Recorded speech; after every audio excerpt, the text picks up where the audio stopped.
अस्सलाम वालेकुम, मेरा नाम है मोहम्मद हफ़ीज़ और आप देख रहे हैं मेरे यूट्यूब चैनल द पैट्रियट। इस वक्त जब आपसे बात हो रही है तो इंटरनेशनल मार्केट में ब्रेंट क्रूड ऑयल की प्राइसेस $94 पर बैरल तक पहुंच चुकी हैं। ये इसलिए हुआ क्योंकि वेडनेसडे को जब मीटिंग हुई वियना में ओपेक प्लस कंट्रीज़ की, तो इसमें यह फ़ैसला किया गया कि ऑयल प्रोडक्शन कट की जाएगी। Oil production 2 million barrel per day के हिसाब से कट की जाएगी। तो पूरी दुनिया में जो तेल की पैदावार होती है ये उसका 2% बनता है।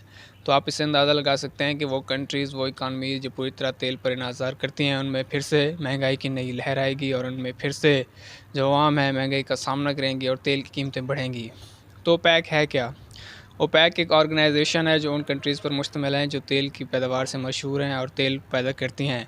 ओपेक इसलिए बनाई गई थी कि जो तेल की प्राइसेस हैं उनको कंट्रोल किया जा सके और इसकी प्रोडक्शन को भी कंट्रोल किया जा सके। 1960 में इराक़ के कैपिटल बगदाद में इसका वजूद आया था और इसकी फाउंडिंग कंट्रीज़ जो हैं वो Saudi Arabia, Kuwait, Iran, Iraq और वेनेज़ुएला हैं। ये 5 कंट्रीज़ हैं जिन्होंने इसकी बुनियाद रखी थी और अब तक ये चल रही है। इसमें अभी तक 13 मेंबर्स हैं जिनमें अफ्रीका के कुछ कंट्रीज़ अब शामिल हुई हैं, जिनमें अल्जीरिया है, इक्वेटोरियल गिनी है। इसके अलावा 1-2 और कंट्रीज़ हैं जो शामिल हैं इसमें। अब इसमें 13 मेंबर्स हो चुके हैं। इसके अलावा ओपेक प्लस कंट्रीज़ की भी एक ऑर्गेनाइजेशन बनाएगी जिनमें मेक्सिको है, मलेशिया है, अज़रबैजान है, ब्रुनाई है, बहरीन है, सूडान है, साउथ सूडान है। ये वो कंट्रीज़ हैं जो ओपेक प्लस में आती है और रशिया भी ओपेक प्लस में शामिल है।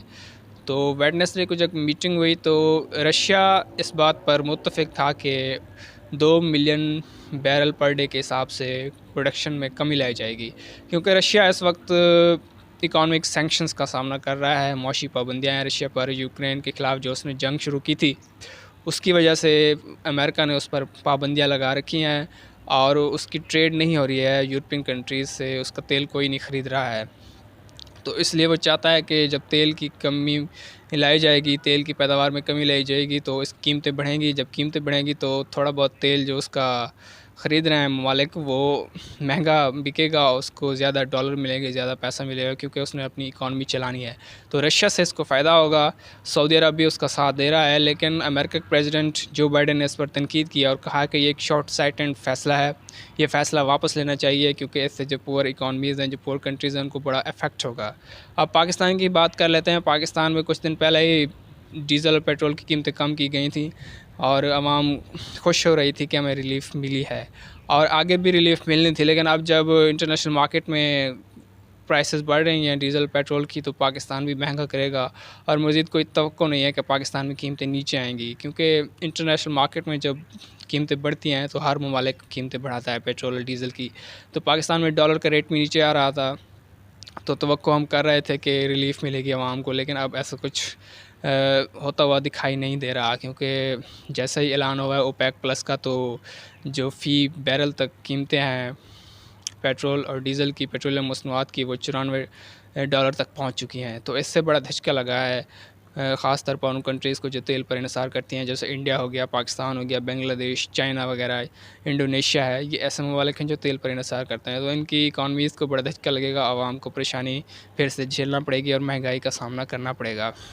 तो ओपेक प्लस जो कंट्रीज़ हैं इनको सोचना होगा कि आप क्या करने जा रहे हैं। ये बहुत से ममालिक, बहुत से अवाम के फ्यूचर है इसमें आपकी डीज़ल और पेट्रोल में। जब आप इसकी कीमतें बढ़ाते हैं या आप कट करते हैं इसकी प्रोडक्शन पैदावार, तो बहुत से अरबों लोग इससे अफेक्ट होते हैं, असरअंदाज होते हैं। तो इनको सोचना होगा कि ये एक ऐसा फ़ैसला करें जिससे पूरी अवाम है, जो गरीब अवाम है, उनको भी फ़ायदा हो। अमेरिका के प्रेसिडेंट जो बाइडन ने कहा है कि उनके जो स्ट्रेटजिक एक पूरा जो उनका तेल का एक पूरा एसेट पड़ा है वो उसको रिलीज़ करेंगे और उनके जो तेल के रिज़र्व्स हैं वो रिलीज़ करेंगे, ताकि जो तेल की प्रोडक्शन में कमी लाई जा रही है उसको पूरा किया जा सके और महंगाई में इजाफ़ा ना हो, कीमतें मज़ीद ना बढ़ पाएँ। तो ये एक अच्छी बात है। अमेरिका दबाव डाल रहा है उन ओपेक प्लस कंट्रीज़ पर कि आप इसकी कीमतें या आप इसकी प्रोडक्शन में कमी ना लाएं, लेकिन वो फ़ैसला कर चुके हैं और वो इसमें कमी लाएंगी।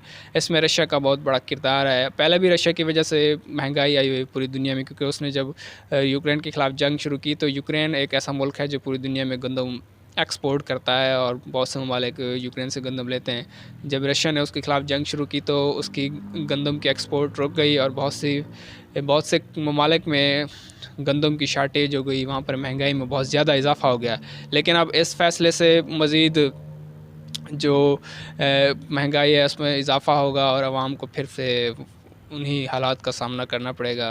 पहले गंदम की शार्टेज, अब पेट्रोल और डीज़ल की कीमतों में इजाफ़ा झेलना पड़ेगा। तो ये एक ऐसा फ़ैसला है जिससे किसी कंट्री को कोई फ़ायदा नहीं मिलेगा, ख़ास तौर पर वो जो डेवलपिंग इकोनॉमीज़ हैं जैसे पाकिस्तान है, साउथ एशिया के जो भी कंट्रीज़ हैं, अफ्रीका के कुछ ममालिक हैं, साउथ अमेरिका के कुछ मुल्क हैं, तो ऐसे मुल्क बहुत ज़्यादा अफेक्ट होंगे। तो उम्मीद करते हैं कि ओपेक प्लस कंट्रीज़ इस पर नज़रअंदाज नहीं करेंगे जो उन्होंने फ़ैसला किया, और जो बाइडेन जो तनकीद कर रहे हैं, और वो इस फ़ैसले पर रिव्यू करेंगे। और उम्मीद है कि जो प्रोडक्शन में कट करने की उनकी एक तजवीज़ है उसको वो लागू नहीं करेंगे, और इसकी जो प्रोडक्शन, जो पैदावार अब चल रही है वही चलने देंगे, जिससे बहुत सी कंट्रीज़ को फ़ायदा होगा, इंक्लूडिंग पाकिस्तान।